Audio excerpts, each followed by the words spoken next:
What's up mga chong? For today's video, samahan nyo akitin ang pinakamataas na bundok dito sa Luzon, ang Mount Pulag. So ano pang hinihintay natin?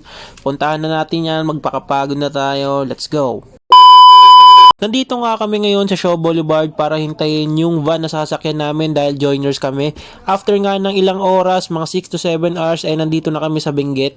Ito yung makikita nyo sa daan mga pre, puro bundok, puro puno. Grabe, para kang hinihilot ng view sa sobrang ganda mga pre. Dahil sobrang haba ng biyahe namin mga pre, nag-breakfast muna kami dito. So, ito yung kakainin namin ngayon. Tama lang kasi mamaya ma-jibs tayo. After nyo mag-breakfast mga pre, pupunta kayo sa DENR para magpa-register at seminar kung ano yung bundok na akitin nyo. After nyo naman kasi umakit ng bundok mga pre, ay magbibigay sila ng certificate. After nyo makinig ng seminar, siguraduhin nyo bibili kayo dito kay kuya yung sikat na taho dito sa Benguet.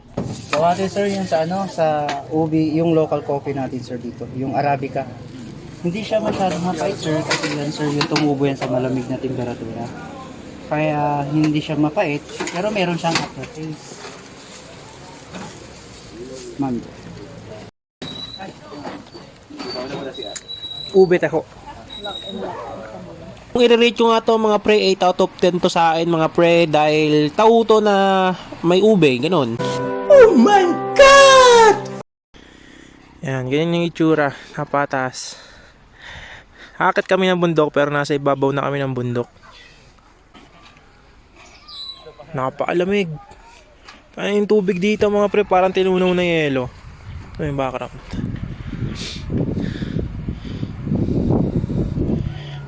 Tapos nandyan yung rice terraces na nakakatuwa tignan. First time ko dito eh. Walang lamig dito mga pre. Bukas ng madaling araw, mga around 1 AM, aakit na kami ng Mount Pulag. Diretso na yon para maabutan namin yung sunrise, kasi yun daw yung inaabangan dito, tsaka yung Sea of Clouds. Sana hindi umulan. Rice terraces na preserve nila, pero marami na rin mga bahay dito mga pre. O tingnan mo, yun o, dito yung mga accommodation yan. Tapos meron pang mas mataas doon, yun doon, yung banda doon.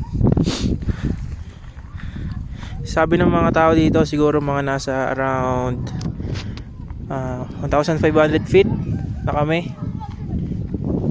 Tapos bukas kami 4 hours hiking daw paakit ng peak sa Mount Pulag. So dapat kayaan natin yun. Mga tanim nilang carrots. Dami oh. Igaganon ko para kita yung overlooking.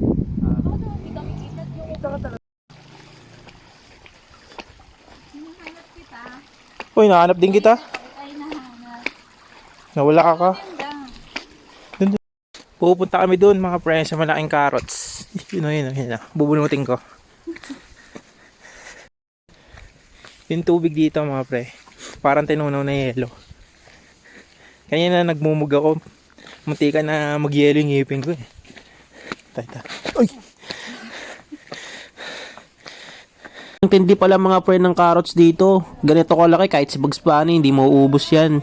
Nakausap namin yung may-ari dito sabi niya magtatayo daw sila ng coffee shop dito. Tapos yung team nila carrots, kasi ayun yung mga local na pinoproduce nila. Tapos ito mga pre, yung view dito, ayun kitang-kita nyo. Ang ganda mga chong. Ito yung dahilan kung bakit pumupunta talaga ako sa mga probinsya, para makita yung mga ganitong view. It's 12 AM na, so nare-ready ko na yung mga ilaw namin. Para sa mga aakyat pala dito mga pre, siguraduhin nyo magdadala kayo ng ilaw Hindi pa pwedeng ilaw lang ng mga cellphone nyo mga chong, tsaka pang laban sa lamig. Dahil paglabas nyo mga pre, ganito lang makikita nyo. Wala kayong makikita, yung cute ko lang na muka.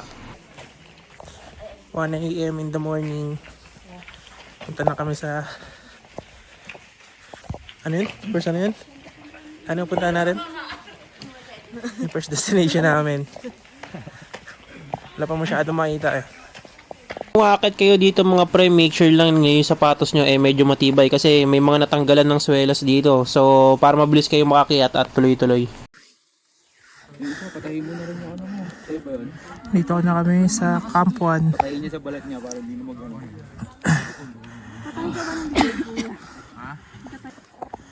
After 1 hour.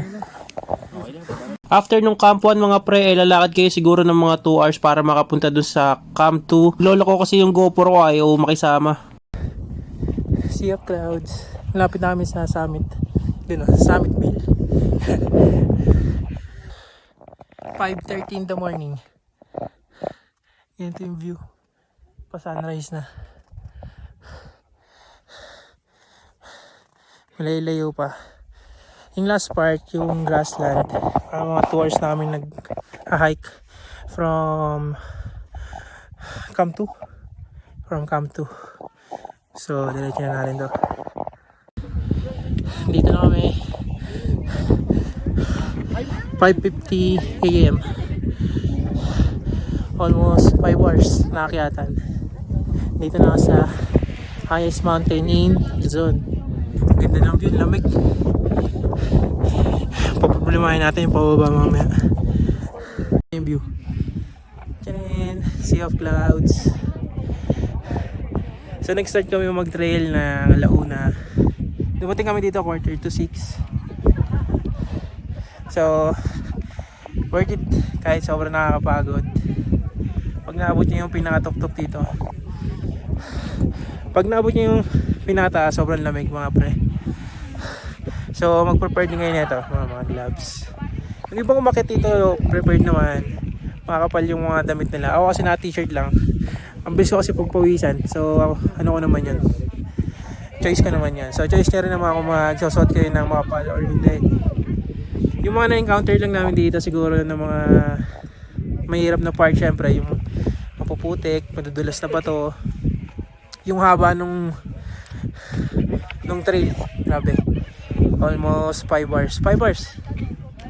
Pero gito naman yung view na makikita nyo. Di ba? So ikaw, yung masasabi mo? Nakakapagod pero sobrang worth it kapag nasa taas na. Ano na experience? Anong mga mahirap na experience mo? Mahirap na experience yung mga mapuputik. Yung matutulas ka pero wala, kailangan mong bumangon. Hugot. So kung nakukuha mo tong part na to, thank you for watching and see you in our next vlog. Bye bye!